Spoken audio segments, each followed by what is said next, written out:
got two incredible artists here. Kind of a bit of a different format, I guess. It's getting up more juicy in our chats, I can imagine. But we've got Alchemiss here and Sellek, both Fantom artists.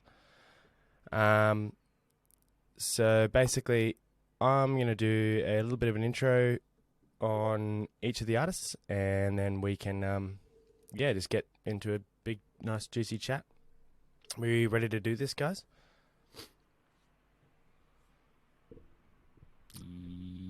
Yes. Nice. That's what I was waiting for.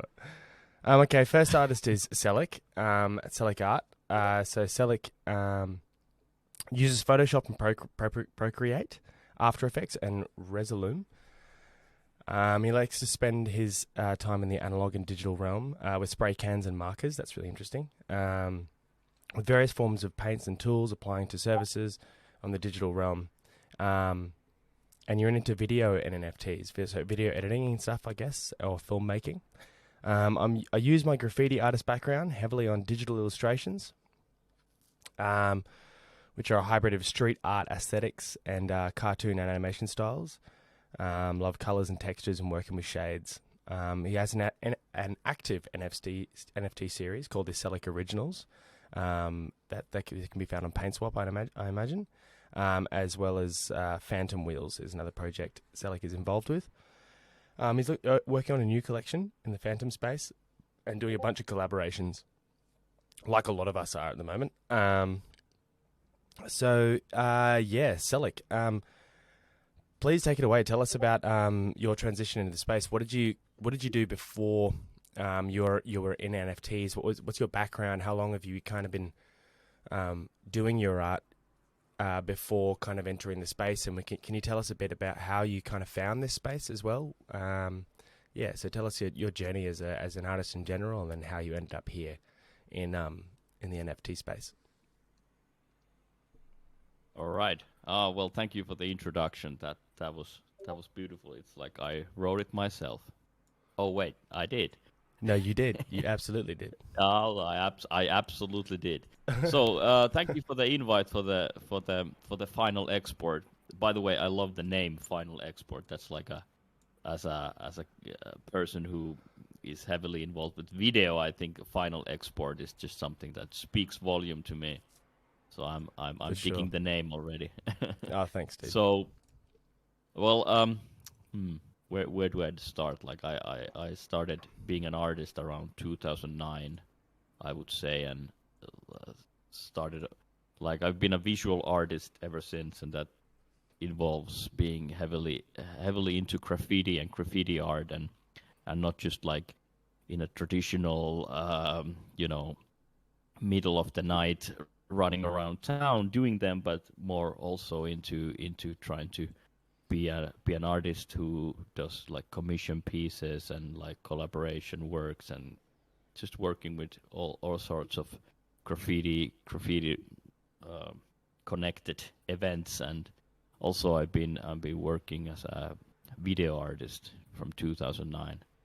Been doing quite a lot of performing as a VJ. I don't know if that is a term people are familiar with, but like I'm performing as a video artist while artist is playing music. And the graffiti and the video art has been kind of hand in hand ever since. And I would say like the reason why I got involved into the NFT world was because of the pandemic, COVID situation, and most of my kind of freelance work as an artist kind of got swept away. So I kind of needed something to fill my days, and I think I got into cryptos in that way, and then I found NFTs around February, March, and then I found Fantom, and I think like noticed that it's a relatively new network and not like a huge space like Ethereum, and I think I just noticed that there wasn't that many like artists doing NFTs on Fantom, so I decided to maybe this is a good way to kind of kickstart the NFT career and try my wings out on a completely new network and a blockchain. So that I think that's kind of the birth of my NFT career.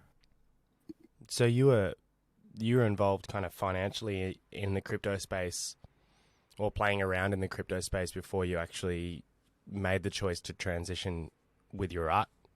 Is that correct? Yes, yes, that's actually correct. I've been following my friend who has been heavily involved with cryptos for like, I don't know, 3 or 4 years, and he was telling me that okay, now that you have a lot of free time, maybe check out the cryptos yourself and like kind of try to I don't know, get some income from there, Yeah, because yeah, yeah.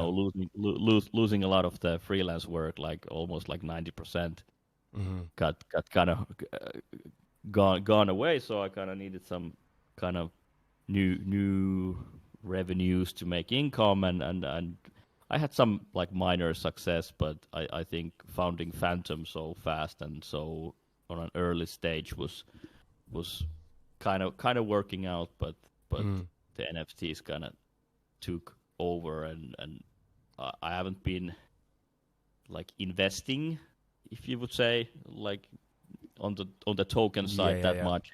It's been mostly art for the past like 7 months or something like that. Well, that's a good thing. Um, Yeah, I agree. I agree, because I am not like too heavily into the charge and investing. I'm more into the arts, and that's where I have my focus, and like where I can use my strengths. hmm. Can we talk about your history? Just kind of go back into the graffiti. Can we talk about kind of like was this a crew or a crowd that you kind of got involved with very early on? Like how early on, how young of a Sellek was running around painting trains and like being a nuisance, or were you kind of like that classic graffiti artist on the side of the crew that's kind of more interested in actually creating works of art rather than vandalism or painting trains or the the criminal aspect of it or something, you know? Can you talk about that, your journey as more of a graffiti artist before the space? Oh yeah, sure. Yeah, I think you kind of hit the nail on the head with the more art approach.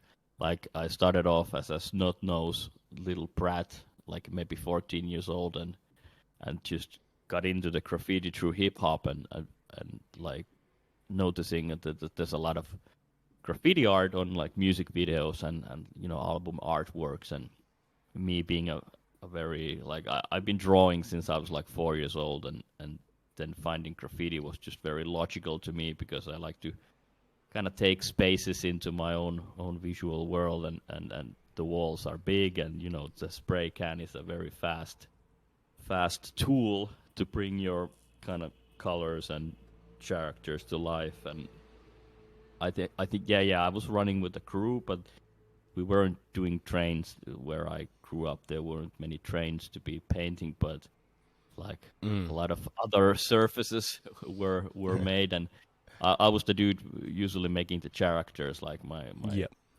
my fellows were making the pieces with the letters, and I of course was making those too, but nobody was making characters, and that's where I kind of found my thing, is doing these kind of weird creatures and monsters and everything, like just random stuff, like the ones that you see on the chat right now. Mm. Although these are kind of new one. These aren't like back in the day stuff. That I don't have those pictures with me right now. Okay, so that's another question. So you'd still do it? You still get out and use the physical mediums and cans and still stick true to like the form, I guess? Yep. That's never going away, because in a way it's an addiction too, kind of, Mm. and it's a very egocentric addiction at that. Mm. Like you want to get your name out there, you want to have it in big bold letters, and there's like a whole scene, like an underground scene in that, and you want to be involved and active in that. And I can't see myself quitting like graffiti ever. Like that's not an Mm. option. I would rather stop breathing, I think. But like like I'm still active. Of course, right now it's not that possible. It's Mm. snowing. It's very cold. You can go painting right now too, but you won't love it, and So, but like Finland isn't the maybe the best country in the world to do it. I'm very envious of people living in like, Australia or, Spain or, Miami or something Are where you can you like are you paint year around. Yeah, okay, yeah, no, okay. You're talking about a weather thing. I was gonna kind of ask, how is Finland on accepting your art on the street? Like, has it come around, and do you? I mean, we have something here in Brisbane called the BASF, and it's the Brisbane Street Art Festival. And it's basically like 2 weeks or a fortnight of the year that basically can artists get paid like a good wage to just spread their art all over across the walls. Do you have stuff like this in Finland, or is it still very underground? And does it still is it birthed out of kind of that vandalism aspect to street art, or is it something that's very much accepted? Um, like there was a huge campaign like late 90s and like maybe 15 years forward from that there was like a zero tolerance policy towards graffiti, and I think the culture just got pushed deeper and deeper, like underground, Mm-hmm. where we live here in Finland, and that did a lot of damage to the whole graffiti like community in multiple ways. People going to jail and paying huge fines, and they really tried to kind of take the whole culture away. But we survived that as a community, and nowadays it's completely different. Like there's like multiple different venues that are very graffiti friendly, and we have events and we have like outdoor galleries, and there's a lot of commission work that has Sick. been like done, and we even had like a 5-story building that we kind of took over. It was like an abandoned 5-story building that they were supposed to demolish, but like Right. there was a like a local art group that took over it, mostly graffiti artists, and we just did the whole place. Like every apartment in that 5-story building was filled with art, and I had 2 apartments in there where I just made like all the walls, every surface was Wow. was repainted graffiti style, and I had some video art going on there, and it was crazy. We had like almost 60,000 people visiting it like in 2 years. So we've had like a cultural change in a way, but the vandalism side, like the illegal side, is still there, and it's actually growing up. And I see a lot more trains being painted. We Mm. didn't have that for like a 10-year period, but now they keep popping up. So that's amazing to me. Where there's a will, there's a way, right? Exactly, and we're pretty stubborn and gutsy people here in Finland. So I'm I've been like secretly hoping to see those trains running, and now they're back. It's Mm-hmm. like an extinct species that made a comeback. It's pretty. It's pretty interesting. I think I love that. I love that you come from a crew, and I love that that's a big part of kind of where you've where you stepped from. I want to talk about your style in terms more artistically. Can you talk about this draw to the like very organic, or what can I call it? Um, I want to say organic, but I'm trying to more say like organs. Like there's such a lot of blood and guts, and if there's not blood and guts, it looks like a lot of this stuff is like very alive. I mean, I'm talking about your letters, and I'm talking about your characters and everything. They all seem to kind of feature like bleeding or breaking or bulging, or can you talk about your fascination with these monsters and liquid filled objects, and that kind of that aesthetic choice there? Man, that's a question. I mean, every other interview just got trashed by that question. I love it. And also, I think you're approaching a kind of an eternal question for me, like how to pinpoint that and how to put that into words. But to me, Let's like try. we can try, of We could course. Yeah, try. I Yeah. I think mm, I think my friend once told me that like like you hate straight lines to me, and I think that's like the perfect way to start off this this Yeah, I don't this think I can spot this. one. Not a Yeah, single one. like when I was like kind of starting out on graffiti, I had a huge kind of like I refused to do anything very vector like or like super straight styles, and I always wanted to have this organic feel that kind of that it's alive, and I just like growing up I was reading a lot of comic book and watching cartoons and animations, and it's always that it's like original, it's made, it's like handmade. I think that's something that is very important to me, and it has to show on the actual artwork, so nobody is gonna go like, hey, this is made by a software. I want that it's made by a human being, and to me that there's of course multiple aspects that talks to that, but one of them is the line, is the outline, or the way you fill things and objects or letters. It kind of has to have this in a way humoristic approach too, because a machine doesn't really have a sense of humor like a person has a sense of humor, and I think that is something that speaks in my art, and I want to show every time I do it. And like those drips and stuff like that, they're like kind of small mistakes, because a machine doesn't make mistake. It's like built to be perfect, but I'm far from perfect. But in the art, I also want to have this kind of silly mistakes in a way. That was a Yeah, really good question. I haven't thought about it like I think you in absolutely fucking too deep. nailed the answer to that question. I think Okay, well that's it, good to hear. it's very visible what you're trying to do. Like I'm looking at the example, everybody, in the chat room, the final export chat room, of the monster, the Wen monster head inside the glass kind of like UFO looking thing. Like Oh that's a yeah, that perfect was very. example, because like That's true. you look at the steel and the metal, where any other artist probably would, use really, really defined straight lines to kind of differ the nature of the, one's metal, one's organic. But you've decided, no, Mm. no, no, no, no, fuck that. Like it's just everything's kind of just like got this strange kind of tripped out movement, or like breathing movement to it.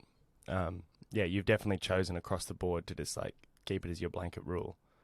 Um, I'd love Thank to you, man. know kind of, where does everything start? Does everything start as a sketch? Like, does it start in a sketchbook and then you kind of like translate it back over to Procreate? Like, how much of the artwork is done in Procreate before you drag it over to Photoshop or your exporting software? Like, can you step us through kind of how, you come up with an idea, you're gonna execute it. Step us through your process and how an artwork comes to life. Well, that also a nice question, because coming with a graffiti background, the black book, the sketchbook, like a physical analog object with pages, blank Mm-hmm. pages, and then you have markers and colorful markers and everything. That's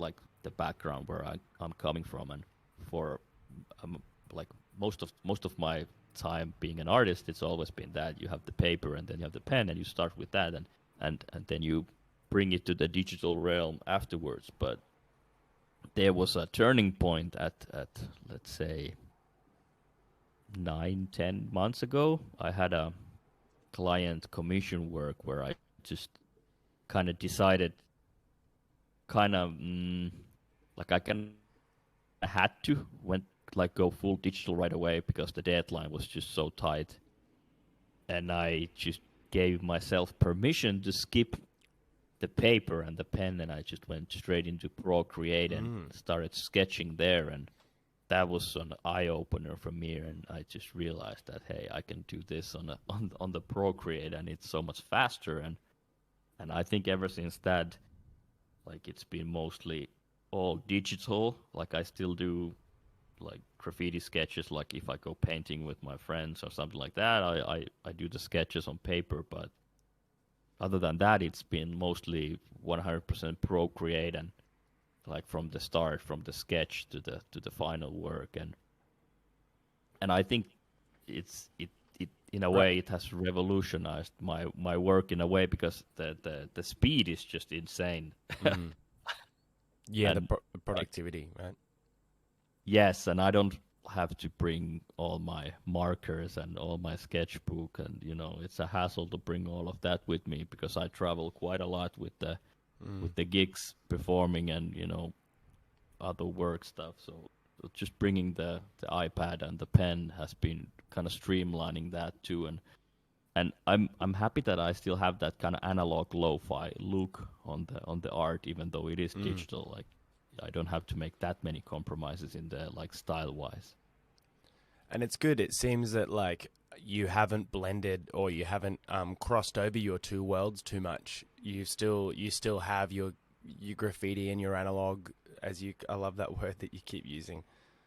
Your analog style of art, which is painting with your crew, and then you've now almost that you've removed the sketch part from the process of your digital art. It's almost like you've got these two completely different mediums that you're becoming versed with. One's digital and one's analog. You've managed to split up your workflow, which is pretty cool. Yeah, and in a way with the video artwork performing, and there's always some analog aspects there, especially like typography. If there's like an artist playing music or anything, I usually do the artist name or whatever text has to be done like analog, and then just scan it or take a picture of it and bring it to the digital world. But it's kind of been a hybrid of both worlds, like ever since I started the video world, which is digital, and then I have the graffiti world, which is analog. But I'm kind of bringing the best of both worlds and mixing them up. Just as a final thing, can we talk about your video work as well?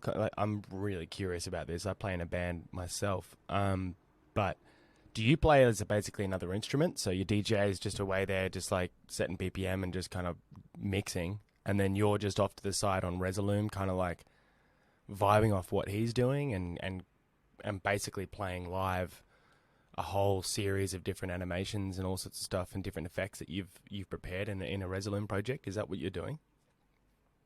Yep, that's pretty close. It's all live. It's all kind of freestyle, and it's been like from 3 to 6 layers at the same time, and everything is kind of done in real time, and that's the beauty of it. It's kind of like graffiti in a way, because nothing is like ready made, but you're just going there, and the wall is it's a bit bigger usually with the like digital projection, like you have a video beamer or a LED wall or something, but it's kind of same doing visuals and kind of coming to the wall and then seeing like what happens. And you might have sketches and you might have an idea of what's going to happen like music wise, but usually it's just vibing off the music and like trying out stuff and just kind of getting into the mood of building a visual atmosphere to the music. And it's an instrument, right? Like you're literally playing the program like an instrument. Yeah. I am doing that, yeah. And sometimes I have like a MIDI controller with pads, and Cool. I can just Cool. it's like a drum machine in a way, and then you can just That's go so cool. like straight to the music, and you have a certain clip or a certain effect under a pad, and then you're playing it like a drum. And I'm not like a musical person in a way, but I'm a very visual person, so I love combining it with a kick-ass music artist. That's so epic, man. It seems like you've got. It seems like you're just a constant creator, and you're like the mole buried in a hole, and you just can't you're just never ever going to get out of it. You find ways to express yourself in pretty much every medium, right? It's amazing. Oh yeah, that's spot on. I can't get out of it, although I don't want to get out of it too. Yeah, but, exactly. Yeah, it's a never-ending spiral. Yeah, and it's a good one.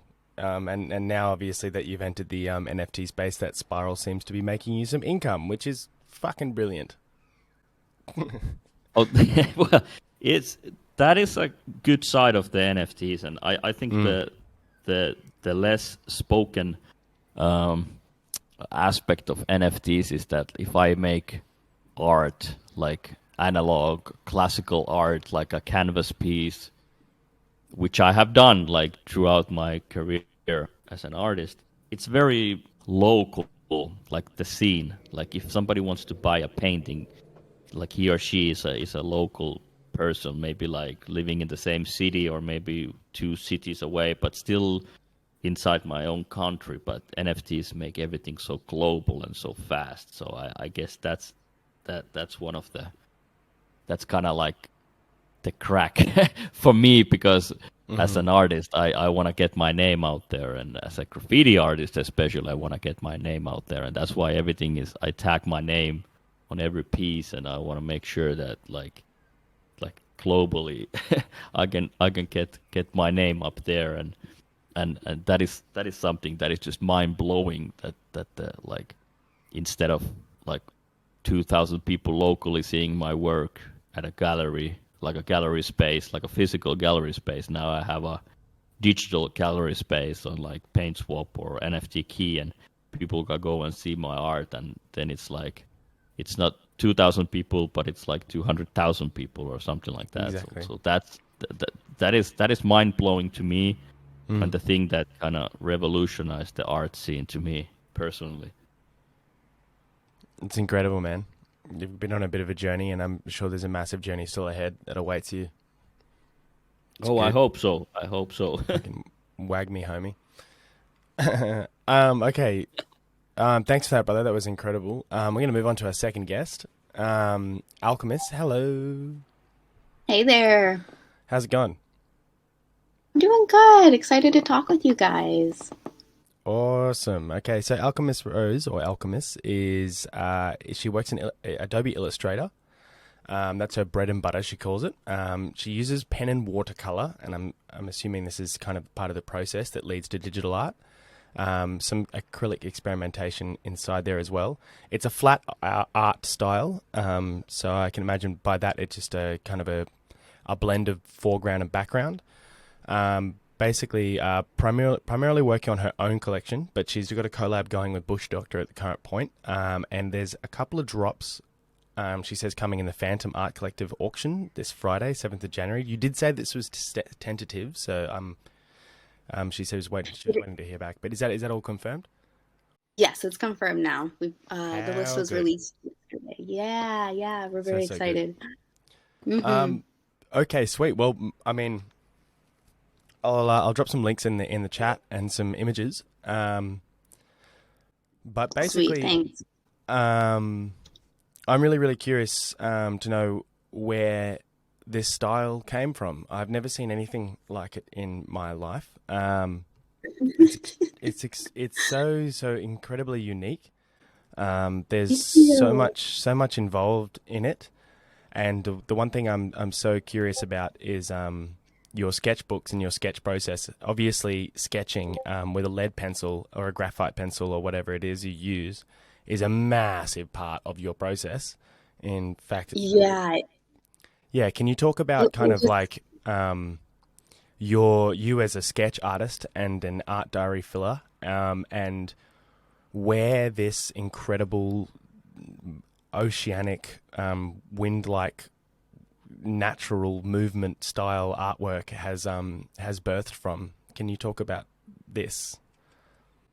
absolutely. I'm over here smiling so big. I'm so glad you see all that in my work. Yeah, my sketchbook is something that I find very easy to carry around with me and on the road or going to the park or whatever it is. Especially with my daughter, we love to do art together, and it's almost like a creative itch. I'm sure other artists, you know what I mean?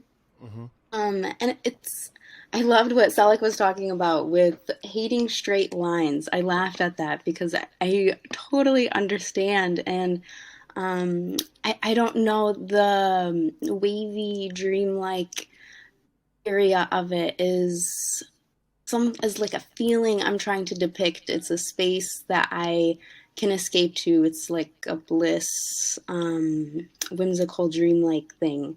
And I hope to give that feeling to the viewer as well, whoever's looking at the art. Um, and then with the colors, I'm very inspired by colors. I like a lot of variation in my colors. And recently I've been experimenting using um, photos for my color palettes and like butterflies and things like that, to give me that variation that I'm looking for and to pull colors that I wouldn't actually pick myself, but I end up loving them when I do use them from the photos. You you just mentioned color palettes. Yes. That's something that I've noticed in your work. You have an incredible attention to the way that colors and the relationship that colors have with each other. Color palettes are obviously a very, very important part of your work. And I remember between the chats that you and I had, you're actually a graphic designer. So I'm going to go ahead and just say that color palette or attention to colors comes a lot from your client work that you do. Can you talk a bit about you as a graphic designer as well? Absolutely. So, to talk about that, I guess I should go into a little bit of the background of myself as an artist. Please. I Yeah, I was that artsy kid, and I liked to do crafts with my mom and stuff when I was younger. And going into college, I decided to do programming actually, and I was going into computer science. Realized that was not where I belonged, and I moved to graphic design as sort of like a middle ground between the two. And it was very, very challenging program that I went through. But I learned a lot of skills in that, and some of that is the hand lettering. I got a job with the school while I was enrolled there, and I was a graphic designer for their admissions department, and I got a lot of great experience working with them. And I think the job really helped me prove that I was capable of doing graphic design work. However, after I graduated, I realized that it wasn't something I really was passionate about. I was more passionate about making art rather than designing for other people's projects and things like that. I don't know. It felt like almost like trudging through mud or pulling teeth. It was Yeah. just so hard to get through. And I just couldn't force myself to do it any longer. And although it was great growing process and I believe necessary for my journey, it was something I was happy to give up after I graduated, to be completely honest. Mm.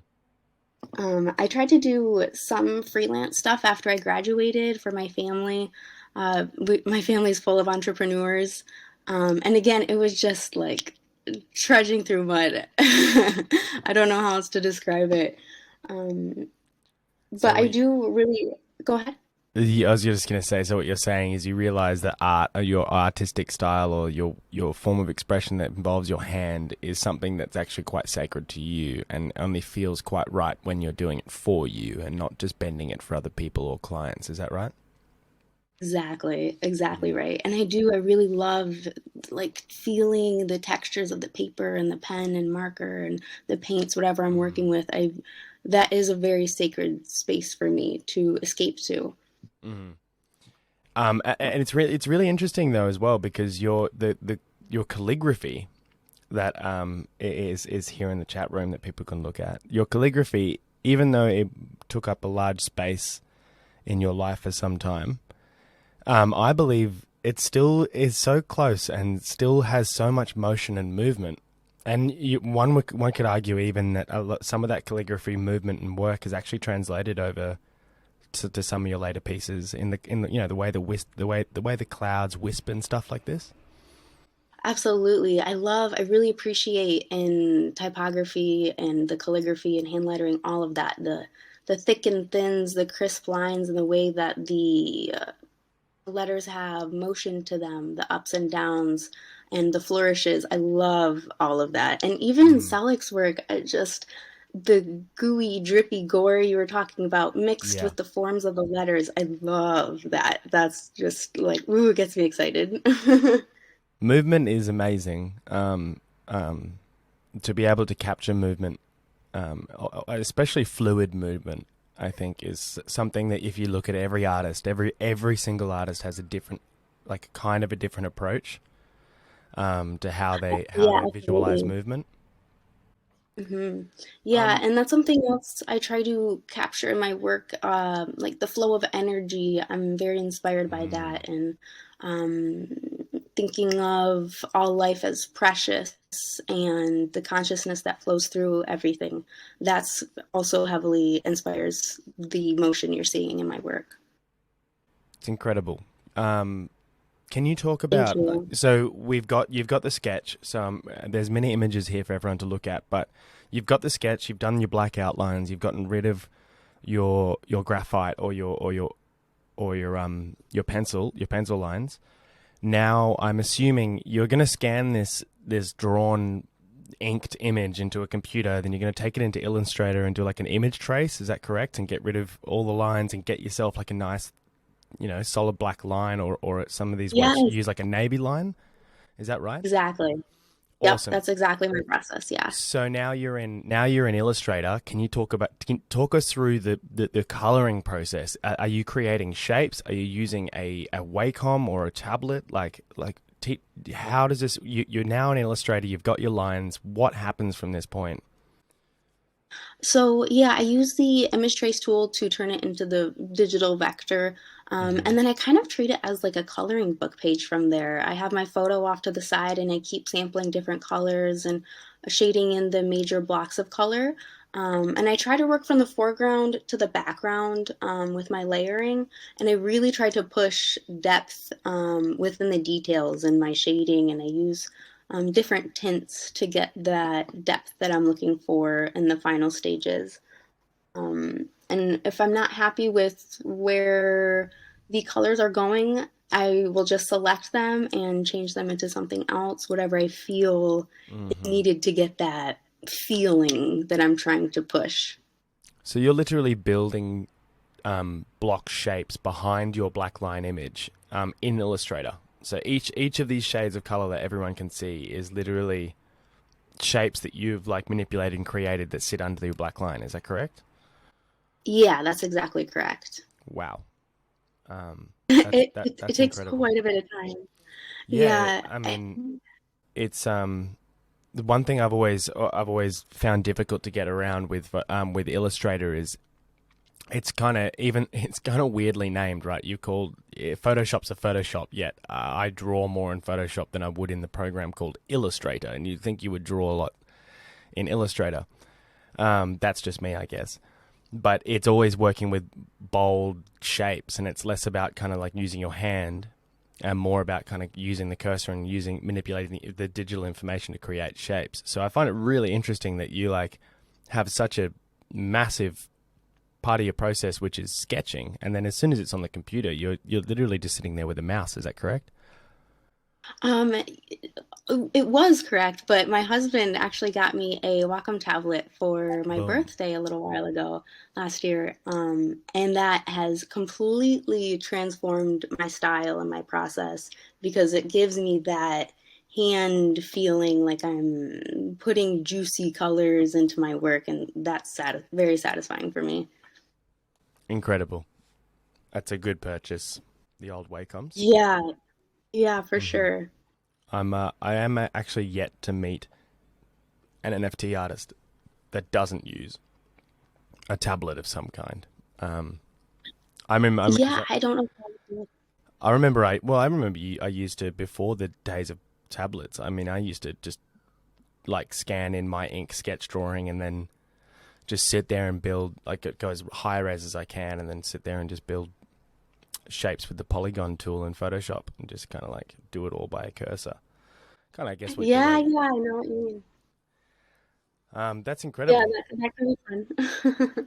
Can you tell us about I mean, I know you were talking about energy and movement and flow and all these things that you'd like to promote, but is there any kind of other worldly narrative kind of that exists behind this work, or is there any intention to kind of add some more narrative behind the work? Because I don't know about you, but I get some extremely like tribal vibes from it as well, from the work.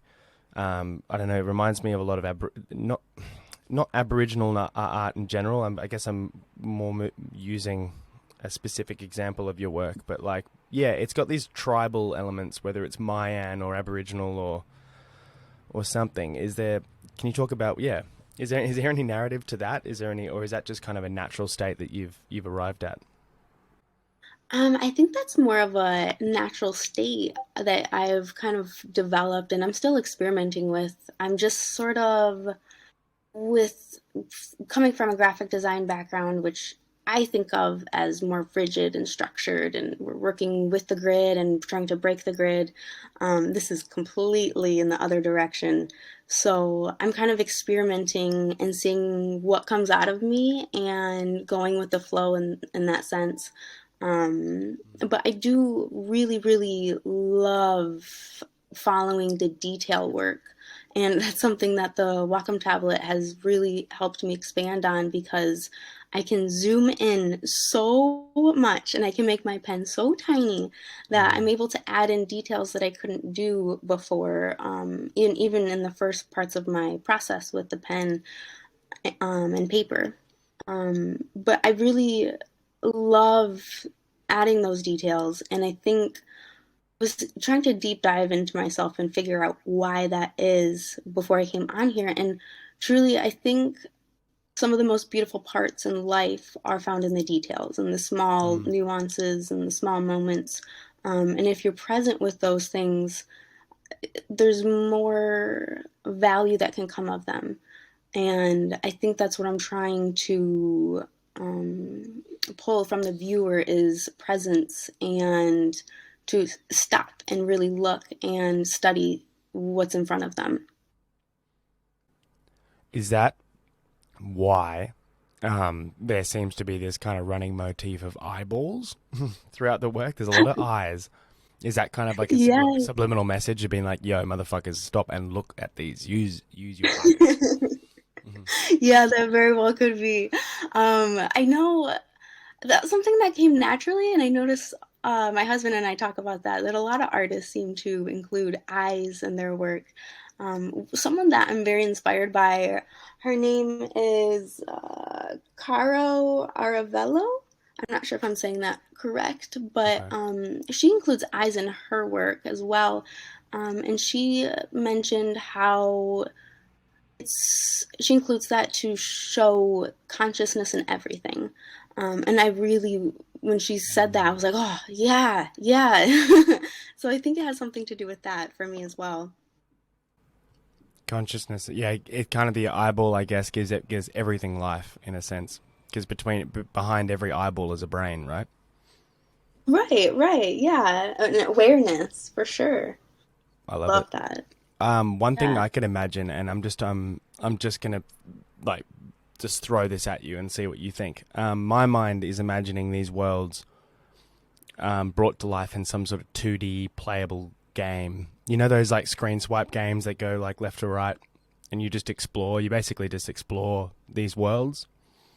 Yes, I used to love exploring in video games as a kid, Could just to could you see not what was there. imagine giving these artworks to a 3D space animator and having these as like explorable worlds, you know, with a little That character. sounds crazy. Yeah. Yeah, I like that. Yeah.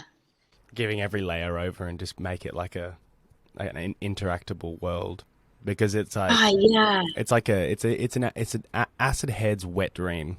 A lot of this work. No kidding. Yeah, go into the eyeball and see what's there. That's another question I'm curious about. Are you into your psychedelics? I know if you're doing a joint project with Bush Doctor, then I'm sure he's obviously asked that question as well. But yeah, Yeah. is that something that you've had a past with or something? Because you've you've evoked an extremely deep place that I've been to before, if you know what I mean. Yes, yes. And yeah, I do have a past with psychedelics. Mostly in my college years, when I was exploring that kind of realm. But there is some influence from that as well, I'm sure, in my subconscious back there. It's it's incredible. And can you talk about your collection and what's coming up? What's this thing you're working on with Bush Doctor? Is he creating your backgrounds and you're creating these images on top of it? Like, what's the nature of the collaboration there? So we have we're exchanging art pieces. So I'm working on mine right now. I already have his that I am to manipulate and add to, but we're going to exchange these pieces and put our own magic into it and go from there. So we'll Okay, so see. they're We'll see. they're like one of ones basically. You just share each other's kind of work and then you add each other's work on top of each other's work. Yeah, yeah. Yeah, awesome. And Yeah, we're pretty cool about that. what's your big plans for 2022? Man, I'm hoping to make it. I want to quit my day jobs and just do art full time and stay at home. Right now, so before I was getting into NFTs, I was working as a personal shopper for Instacart, and I do some work on some farms some locally. But I really am hoping to be able to drop those and just do art full time because this is what I love, and I'd love to be consistent and continue this and produce more, um, go from there. And that's kind of what my initial collection is going to be for. I keep thinking of it as like the Alchemist Rose classics, the pieces that are building the foundation of myself as an artist and establishing my style. And I'm Yeah. really interested in experimenting with mixing traditional methods and new digital methods as well. And like by that you mean you're more of your kind of trying to get your watercolor through in a sense? Yeah, Yeah. yeah. And we mentioned acrylics earlier. I have some up on the wall here. I'd like to start adding some digital elements too. And I'm hoping to incorporate some of the calligraphy as well with some messages in my work. That's epic. I'm super excited.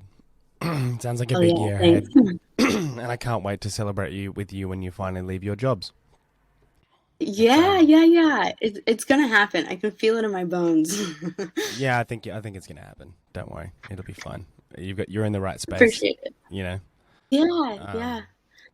that's amazing. All right, guys. I'm just gonna open up a topic. So I just want anyone to kind of like say anything at any point.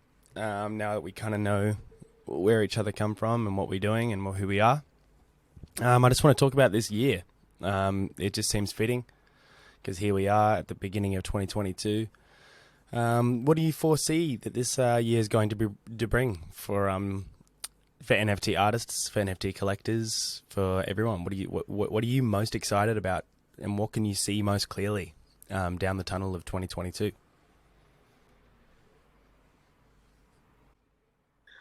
Hope to see a Okay. lot of oh, go ahead, Sellek. Oh, sorry.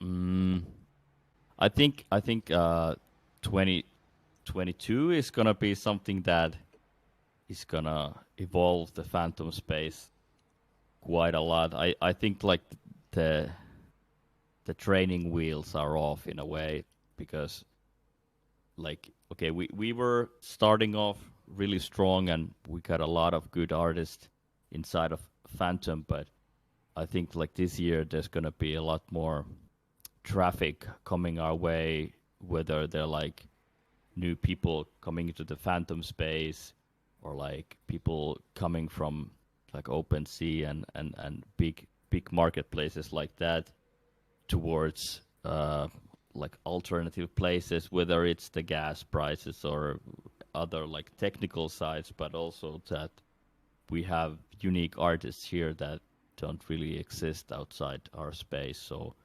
I'm looking forward to kind of getting more eyeballs into our artists, and I think like if we get some bridging going on with like Ethereum, like NFTs being bridged to Phantom and then the other like way too, I think that's gonna be something that's gonna tenfold us. But I just hope that we'll kind of stick as a family because it's been so close knit and Mm, warm inside the NFT space. So I'm just hoping that won't change too much. absolutely. I agree. I'm amazed at the Fantom NFT world and the community that's here and the love. Oh my gosh, the love between the relationships of these people just online. I'm amazed. And Yeah. I agree that more people will come to the Fantom Network. And as soon as they see those kinds of things, I hope that they value that and that it attracts more like-minded people. Just being in the Twitter spaces and talking to people about NFTs, and I am so excited to see what is coming for us as artists in the NFT world and collectors and investors. It's a beautiful thing, and I don't know. I think a lot of people will be able to drop their jobs and follow their heart and do what they love. And I don't know where that's going to take us because our world is so driven by money and greed and just doing things for money. So I'm really excited to hear of so many people following their hearts. Yeah, for sure. I think the air is extremely encouraging at the current point, which is an amazing thing. Can we talk about maybe what you see? I just love asking this question because I get such different answers. But what you see as a possible threat or something to kind of like be wary of, or things that you can that you can kind of foresee that we need to be careful of. And I mean this more as artists. You know, obviously the DeFi space and the financial space in cryptos in general have always, everyone knows that it's quite volatile. But I mean more so as artists, like is there stuff that, over commercialization or a flooding or big brands entering in? Is there things that you can see that we all, as a tight knit community as we are now, need to be kind of wary of and be conscious of? You can The you first can thing that start this time. go ahead, Selleck. No, I said that you can start this time. Oh, that's So what go he right said. ahead. Thanks. The only thing that came to mind, and I don't know if this is just because of my own experience in art classes and I don't know, plagiarism and things being stolen and trying to be resold somewhere else. That's something that came up in my mind. And just to be careful about where you're uploading your PNG files and the quality that you're uploading, where you're sharing it. Yeah, that's a big one. Sellek, go for it. Um, yeah, that's a tough one. I think the possible threats of Phantom warm NFTs space, I think, is when we're getting more traction. That's gonna bring more of that kind of non-authentic art pieces. And I'm not, yeah, the copyright issue and art being stolen is a real thing. But I'm maybe more talking about like having the wrong kind of starting points on projects. It's not like widening the NFT space and kind of bringing more like new art, but in a way like having too much of a like a spearheaded money first type of approach and kind of coming to this space and just taking the like the phantoms, the money resources away from the phantom community, because that is something that will eventually happen, and it has happened to some extent in the phantom space. But I think that's something that we should be kind of on the lookout for, because there's a lot of projects that are kind of coming in, swooping the kind of the resources of the phantom community and then just taking them out. And I don't think that's a healthy approach, like for us as a community. For sure. Yeah, What's your that's a great point. what's the line for you guys? Like, where do you draw the line between appropriation and plagiarism? You know, like, and it seems like a strange, like an obvious question, like, what are you copying's fucking copying, you know? But like, it's not. Like, you know, the line has always been blurred, and that's where people find their plot holes. You know, they find plot holes in this blurred acceptance. Like, you know, people are happy to accept something that's redrawn or appropriated in someone's style, but then it doesn't matter how close it is. The fact that, you know, someone drew it is enough to kind of convince someone of authenticity. Like, I'm just curious, what is the line for you guys personally as artists between something that's an original idea and something that's appropriated and something that's just straight up plagiarism? Okay, well, this is an age-old question. I think the first, cave people who made art were already discussing about this. There really isn't like a definite answer to this, but to me, it's more about how you approach with the art. Like if you're kind of bringing it as your own art, and then somebody finding out like, hey, by the way, isn't this straight from this and that?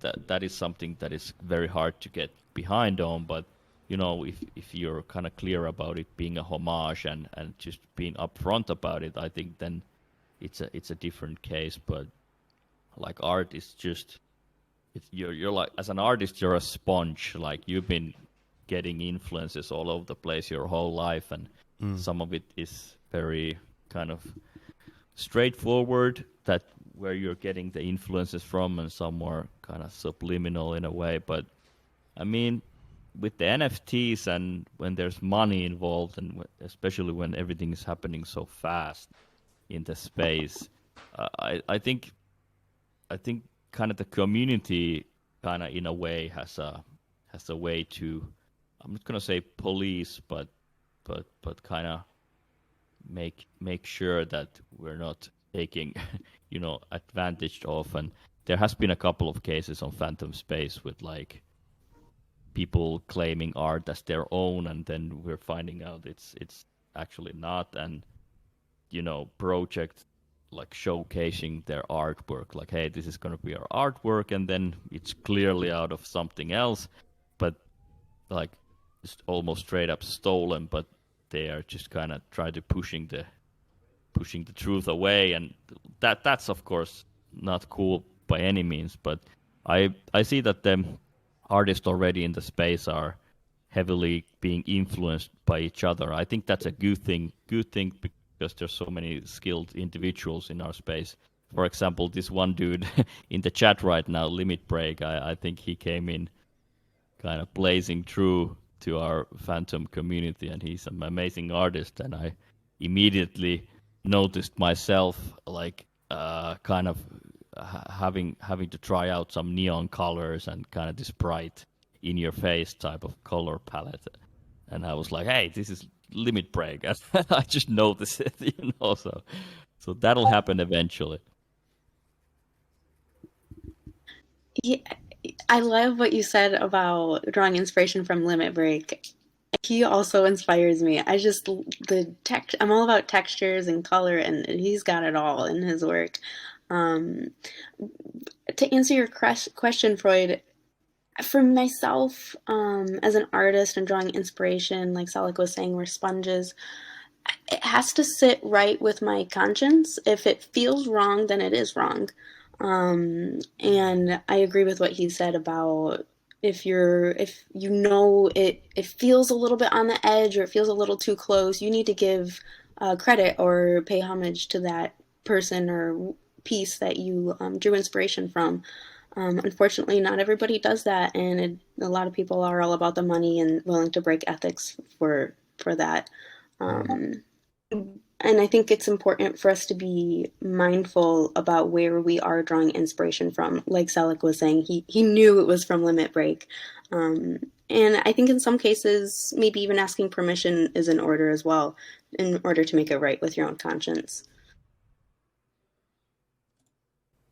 Yeah, this is amazing. It's really great answers. Thank you so much. It makes me kind of think about where people have a space to kind of enter, right? Like, do you think it's positive the way that the space kind of feeds up each other? And I mean that in a broader aspect as well. One of the questions that came up last week from Tinfoil was like, do you see yourself as willing to kind of bend to the trend of the chain, right? Or like what's kind of trending? For instance, you know, we're kind of seeing the end of the profile picture trend at the moment, and we're like, the Fantom space seems to be moving into more of you know, original collections and one of ones in a sense for now. Do you think it is a positive thing, the way that the entire space interacts together and the way it kind of, you know, different popularities and projects kind of help each other or help other artists develop their own style? Or do you think it's, yeah, I don't know. Do you find yourself as more of an artist that's less influenced by what's going on around you and more kind of just like stay true to your own? I think it's positive in that it's just natural that we move together in waves as people, and our interests and trends and things like that. For myself as an individual artist, I try to stay true to what comes out of me naturally, and if it's influenced by some kind of trend, I will try to be mindful about that and make sure it's coming from my heart and not just to follow a trend. Um, so I don't know. Did that answer your question? Yeah, I guess. Yeah, it did. It absolutely did. It's I guess it's also a bit of a job trying to figure out what the trend is, right?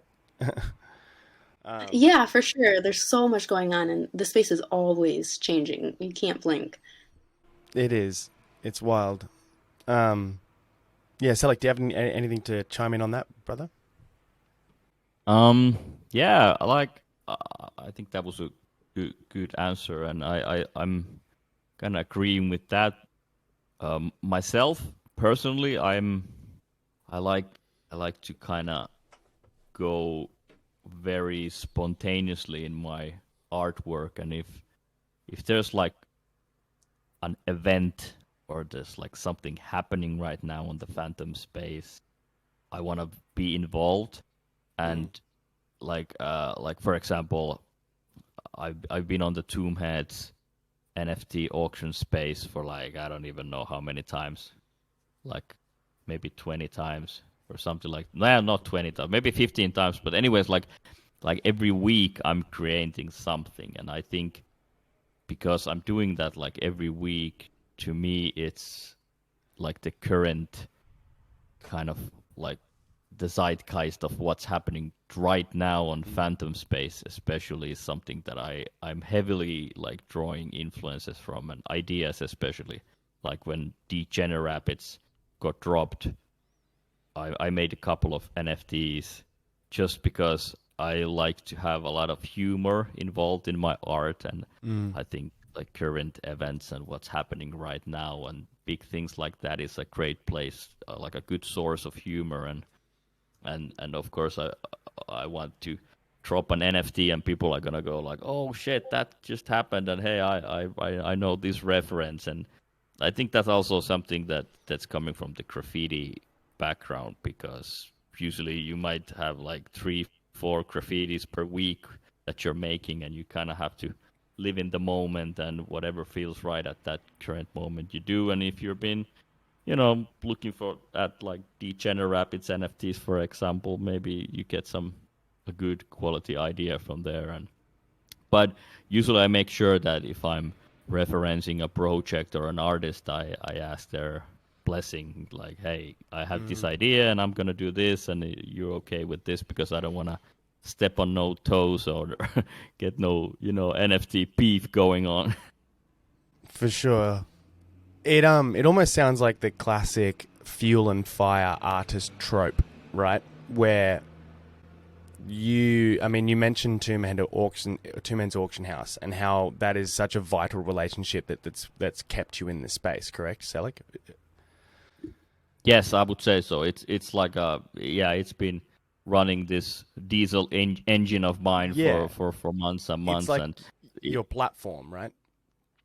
yeah, In that I sense. would say so. Yeah, I would say so. And especially when I have this original series where I'm just, I have my own permission to do whatever I want. Like I haven't Mm, pigeonholed myself into uh, like anything particular. So I'm super happy that I have this kind of platform like the auction house mm, on Tombheads where I can just bring whatever I felt like doing at that particular week or day, and to me that's so kind of fresh and something mm. that kind of fuels my like creative side too at the same time. That's what I was gonna say. Like, I love the struggling artist is one of my favorite characters purely because like if you've truly struggled as an artist, you know exactly what it is to persevere. You know, like the true definition of that word. You know, it's like I'm going to do this because of no other reason, but I love doing this. You know, you learn that as an artist. But I feel like it builds this incredible trope, right? Where as soon as fuel comes along to those smoldering coals, a fire is lit, you know, and your fuel, for example, is the Tombheads auction, and you've got this constant fuel that's dropping into it's constant validation, both financially and from a community perspective, is people backing what you're creating, right? That becomes fuel to the true artist, which means like you get thrown into this space where you just want to completely regurgitate and constantly create because you're being fueled, you're being pumped full of, as you called it, diesel petrol, and the machine is just running as the best it's ever run. Like yeah, it's just really interesting how we're like how the NFT space, you know, and it cops a lot of FUD, which is another. I want to talk about not FUD in the space. I want to talk about you obviously have friends, right? Like artistic friends or creative friends, friends that you just drink wine with or whatever the fuck. Like, is there like what's the general air of the NFT space from people outside it? And I'm particularly interested in other artists because I do have a lot of artists, not a lot of artists, but other artist friends who are, I guess, stuck in the past in terms of my perspective, but they've got a lot of hate towards this space, which they see as just scammery and really a really dangerous, volatile space for artists. Can you talk about like, yeah, what are your surrounding artists or even your surrounding family and friends think about your very deep dive into this new world? Find with my circle that there's a big lack of understanding. There's a, especially with the older generation, a big hurdle to get over for how all this works and what about the right click save thing. And until you're in the space and actually interacting, I think it is a little bit hard to understand the value of NFTs at this stage. And also, I think in people that are in my circle, I find it's hard to talk to them about this stuff when I'm pumped and excited and something new just happened or create something crazy just happened in the Phantom Network, like Creatures of the Cave release. That was insane. And I'm all pumped and excited, but they just don't get it. And so it's very hard to talk to them. And I feel like I can't because it's Yeah. just, it doesn't connect. Yeah, I have kind of the same experience, although I'm kind of beginning to see a change. It really depends on the genre of artist. Like if I think about my real life artist friends, I think that the more they are connected to the digital world, the more open they are to the concept of NFTs. And if I think about, like, for example, the guys I know that are doing like 3D, if they're just playing around with 3D, they usually are. They have been kind of making NFTs their whole life because they're making like 4 or 5 second loops of something like an object or something. I think for them, NFTs make a lot more sense than, for example, a friend of mine who does like uh, more traditional art on canvas, and he is almost aggressively against NFTs just because of to like it's like an old man yelling at the cloud type of thing for me, because he's kind of refusing to acknowledge that the scene is changing and he doesn't want it. And although he does kind of have a hate relation to computers too, so I'm guessing that has a lot to do with it. But right now I'm also seeing a lot of news on the media about NFTs here in Finland, and I think that is kind of building a nice little kind of trust towards it as an art platform. And I'm hoping more people are getting into it. And one aspect that is not also talked too much about is the environmental side of it, and I think that is a very good critic towards NFTs, especially on the Ethereum side of things. I mean, it's something that I'm also very conscious about, and what was one of the reasons I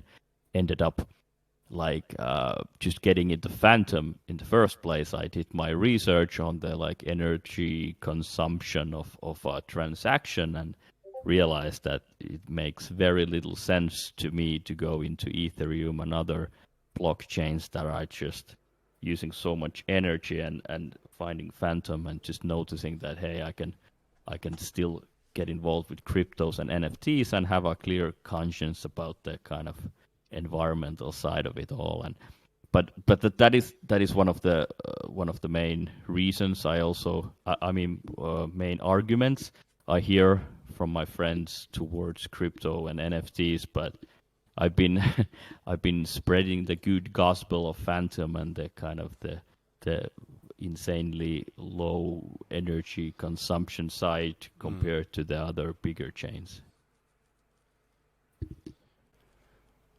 Yeah, it's interesting. Just the advantages that and the way that Fantom operates. For such a for a coin that seems still so early. The biggest thing for me is the community and activity of this chain is just insanity. Like, it was unfortunate we couldn't get an AVAX project on today. We had something lined up, but it's kind of just been so much more kind of natural, inviting, just running this final export thing with the Fantom artists. Like, it's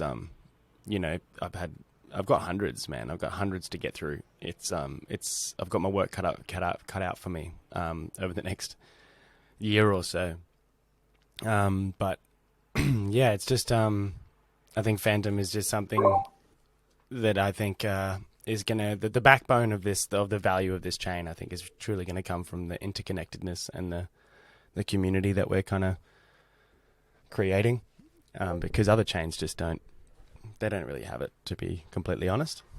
But they will, because at the end of the day, I think the future of NFT art in general is cross-chain relationships. And as an artist, having the ability to release your chain as one collection over multiple different marketplaces and stuff is just going to open our eyes and our opportunities up tenfold, You were mentioning bridging before. That's, I think, if I was going to answer that what am I most excited for 2022, it's exactly that, is looking at how multi-chain relationships are formed, how NFT marketplaces on different chains do interact, and how NFTs can hold their value across different chains. I think that's gonna open up a whole new space for artists. You can just go dip into whatever marketplace works for you at the time. It's pretty insane what's ahead. And you know what? I think Fantom is gonna be the winner on that, because of people realizing that, hey, wait a minute, I don't have to pay $150 just gas fees to get an NFT or mint an NFT. So I'm looking forward for that. I hope this comes soon. Everything changes so fast. I'm very optimistic for that. Hopefully next couple of years. Not even. I guarantee you. Things are going to That's so exciting. Yeah, things are really going to pick up this year. I've had this feeling in my gut ever since entering the space, and I entered the space not even 5 or 6 months ago now. And it's kind of consumed my life, and here I am. I'm just doing my thing. I love it here. I'm living here. But yeah, I can I mean, you guys could feel it as well. Anyone who's been an artist in the space for the past 6 months can feel how much things have changed and how quickly things move. I think it's super fucking exciting for artists, because I think over any personality that exists, artists are so willing to kind of bend and morph and change and accept these new things. That's what we do. Mm-hmm. Absolutely. Stay open-minded. It's incredible. I just want to open this up to the floor. Limit Break, Bopinator, up in the blockchain, Delanglio. If you've got any questions at all, you can either raise your hand or you can chuck them into the chat room.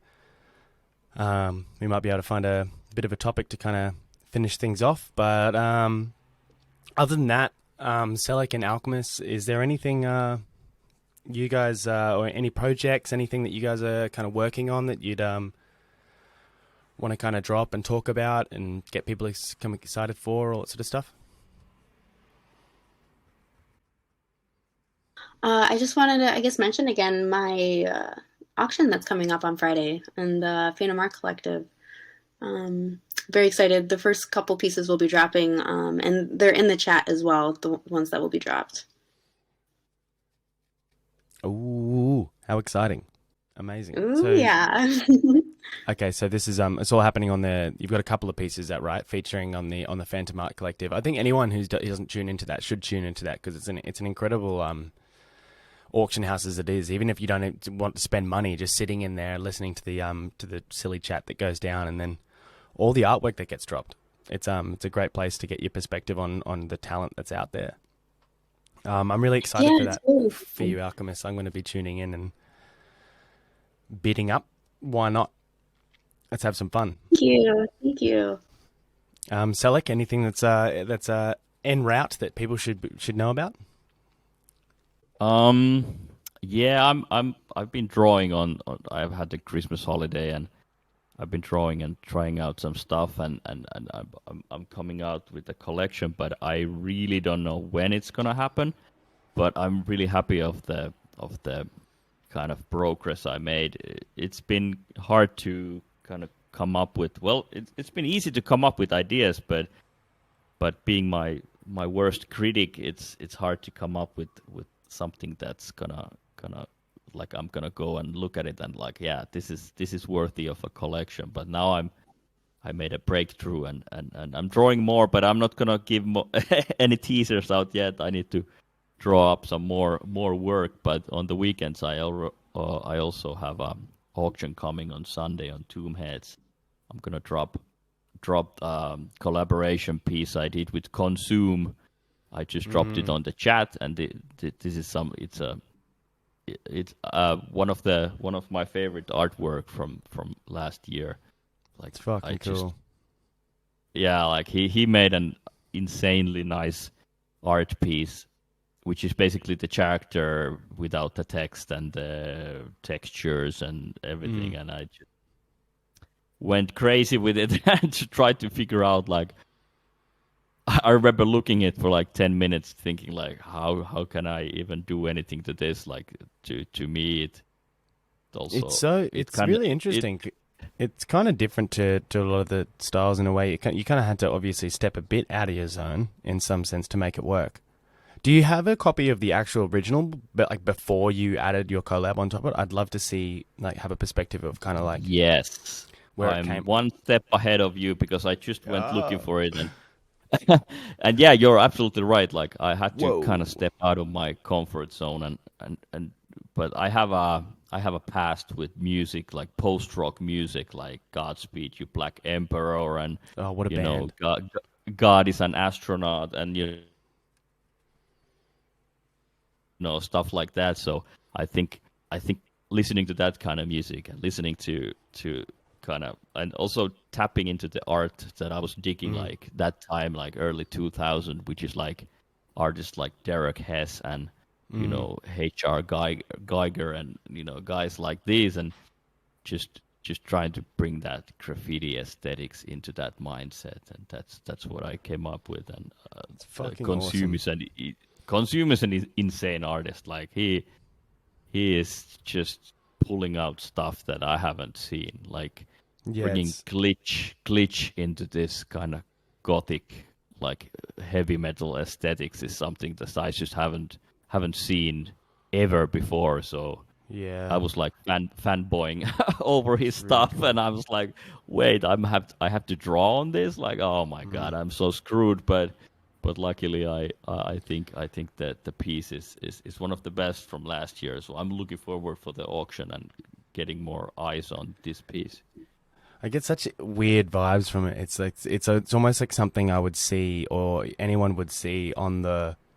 I'm talking about like I'm planting myself in some strange draconian future 25 years from now where no one uses the internet, and then I'm walking down like one of the most popular streets in this old abandoned city, and there on this giant fucking wall is this massive piece.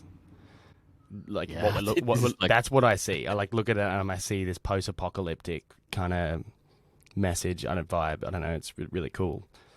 It's awesome. Wicked. that's a good way of seeing it. Also, like concert posters and gig posters from like punk Yeah, dude. concerts and stuff like that is something I got influenced. Yeah, for sure. That's kind of what I do day to day. That's kind of my main crux is working with bands and doing their tour posters and all sorts of shit like that. I'm gonna have to link my band to you, Sellek, and also Alchemiss, because you'll probably love it as well. Most artists, if you're an artist or have an artistic brain, you usually enjoy it. Well, what is the genre of the music? Like, do you have It's something? everything, dude. We get like heavier than metal, but then we get lighter and fluffier than jazz. We get it kind of is. It's all based on journey and narrative. So our last album was called Ego Toxin, and it goes for 60 minutes, continuous, no breaks Oh, between songs. It's like it takes you on a big old journey through the mind and psyche, whatever. It's all yeah. right. Well, I'm sold. That's what I mean. If you're an artistic in any way, it's like it's just fucking. It's a good time. It'll invoke some ideas or some visual narratives. All right, guys, we are pretty much hitting the 1.5 hour mark, which is I think perfect for two people. I'm going to consider changing my format to two people because we can really get kind of way more juicy and into way more detail. It's proving a little bit hard each week to get four people along, even though I've done such a good job up until this point. um, Really have. yeah, I'm gonna have to get someone to help me out booking and stuff like that's getting a bit out of hand. But hey, thank you so much for being here and sharing all of your work and your stories and everywhere you've come from and everything you do. I'll be editing this into a video, which will feature all the images that everyone's dropped, and I'll get it up on YouTube so you guys can share it to all your fans and the people who weren't able to tune in today. Excellent. Thank you for hosting for us. No, this is my best time. It's my favorite time of the week. It's my absolute pleasure. Don't be a stranger. Please reach out whenever you guys are doing stuff and you've got projects that are current or coming together. I'd love to get you back at some point. I'm thinking like maybe a couple of months kind of between visits for artists. But yeah, we get Awesome. you back and talk about what you've kind of been up to and the time that has lapsed between our conversation now and the one we'll have in the future. But yeah, don't be a stranger. Make sure you let me know with everything you're doing and all that sort of stuff, and I'll make sure the Flamingo Club, promotes it and shills it and whatever. Good luck on at the auction house, Alchemiss. I wish you the best. Thank you so much for sharing everything, Sellek, and your incredible journeys, both of you. Yeah, thanks for Thank being you, here. thank you. Yeah, This thank you was super too. nice. This was super nice, and as an artist, I think these kind of community-driven projects is why we are staying here and why we are loving the space so much. And I think what you're doing here is a great service to the whole Fantom community, and I hope I hope that we're gonna meet more good artists through this. I know that I I especially love doing collaborations with artists. So like finding new talent and new people and getting them involved with the Fantom family is just it's an also an addiction in a way. It really is. It really, really is. We're actually the Pink Flamingo Social Club. We're literally putting together our first big collab collection at the moment. So I'll make sure I reach out to. I mean, basically the artists that I've got on in the past few months are basically going to take those roles. But I'll make sure I reach out in the next few days about those conversations, which is exciting. Very exciting. Need to get Ooh. some custom mingos out there. You know what I mean? Yeah, can't wait to hear from you. Fucking It A. was also nice to meet you, Alchemist Rose. I was really psyched to see those sketches because those are Thank something that you. people don't see too often. You only see the end product, so I like to see sketches of pieces too. Me too. Yeah, I love when artists post their sketch, the beginning phases, and then the final. It's just like, wow, it's really incredible. It's literally why I do this, eh? Have always been so deeply fascinated with people's process. Like when I look at the final product of any artwork, my mind cannot help itself. Like I'll sit there and stare at an artwork and people are like, "Oh, you really like this work." I don't know. I don't really dig it. I don't know what's going on here. And I'm like, I don't necessarily like it. I'm just so fucking fascinated as to how the fuck they did it. Like, I'm so fascinated by mixed medium styles and like trying to decipher what's what, whether it's on a canvas or whether it's digital. Being able to just delve so deeply into a high res image and be like, what the fuck is going on in this person's brain? You know, it's what I Oh yeah, love most. oh yeah. All right, Gives crew. you the perfect role for this podcast. Yeah, it's just exercising something that I already enjoy. All right, guys, thank you so much for being here. Whether it's morning or evening for you, thanks for taking your time to talk about yourself and your process. Like I said, don't be a stranger. Reach out whenever you've got stuff coming on. And people in the audience, Limit Break, Popinator into the blockchain, and Delanglo is just left. But yeah, thanks so much for tuning in, guys. I'll get this up on YouTube as soon as possible and get the link out to you guys, so you can share it to all your friends. Great. We'll chat soon. Thank you. No worries, guys. Catch you All later. right. Thank you. Peace out. Ciao. Thank you. Bye.